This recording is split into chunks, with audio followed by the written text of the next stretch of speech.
Hi, I'm Jackie M and I am a Malaysian street food expert based in Sydney, Australia. I'm originally from Malaysia, from Seremban, and I'm back here in KL for the moment, one of my many trips back home to Malaysia. And this time I'm actually doing a little bit of cooking and traveling, and I'm shooting a new travel and mystery show that I'm very, very excited about, so I hope everyone gets to tune in when it finally airs. You know, it's quite funny because, like I said, part of my mission is to make Malaysian food, Malaysian cooking accessible to Australians. And a lot of the time when, say for instance, you know, Malaysian curry powders, you look at the back and instructions on how to cook them.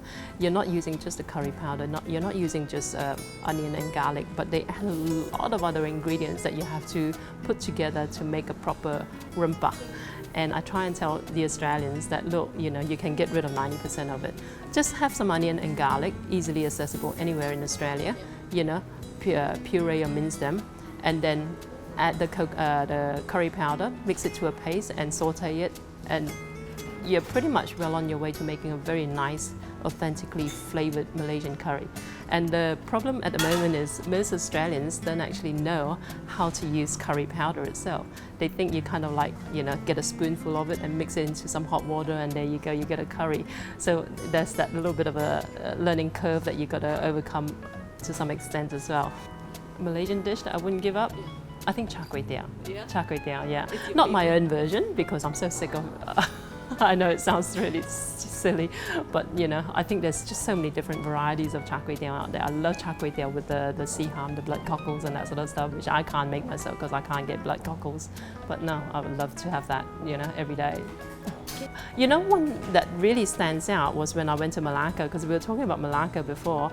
I remember my first trip to Malacca because I wasn't sure what to expect. It's quite funny because my sister-in-law is actually from Malacca, and when I told her one year that I was going to Malacca for the first time, and I booked 3 nights at a hotel, and she said, oh my God, you're going to get so bored, you know, Malacca is only a day trip town sort of thing. But I ended up extending my stay to like, you know, something like a week or something like that because I love it over there.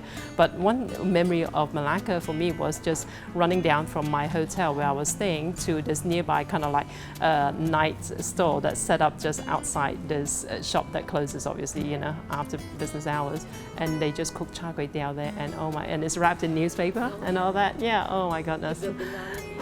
I don't know if they use banana leaf. They use banana leaf in Penang a lot, which I thought was really unusual. But yeah, they're just wrapped in plastic and newspaper, and that sort of. So take it back to my hotel room and eat that. Oh, that's yeah, that's so nice. What do you think Australians think of when they think of Malaysian food? They think of rendang, and they think of satay, and they think of probably laksa, I would say. Yeah, those are very, very popular dishes. You know, with laksa, you would think that because Australia can get, you know, quite hot in summer, you would think that people would shy away from eating laksa. But no, even in summer, you know, there is a certain demographic who always looks for laksa at my restaurant. It's quite interesting. I'm not really sure what it is about it, but yeah, they love it. My passion is really to promote awareness of Malaysian food and to promote basically Malaysia as a destination, because like I said, you know, people think of Thailand, they think of Bali or whatever when they think about holidays that are like not too far away from Australia. Why not Malaysia? I've had people who actually almost, you know, stumbled upon Malaysia by virtue of the fact that, you know, they were cheap like airfare deals, or they happened to come here for work or something like that.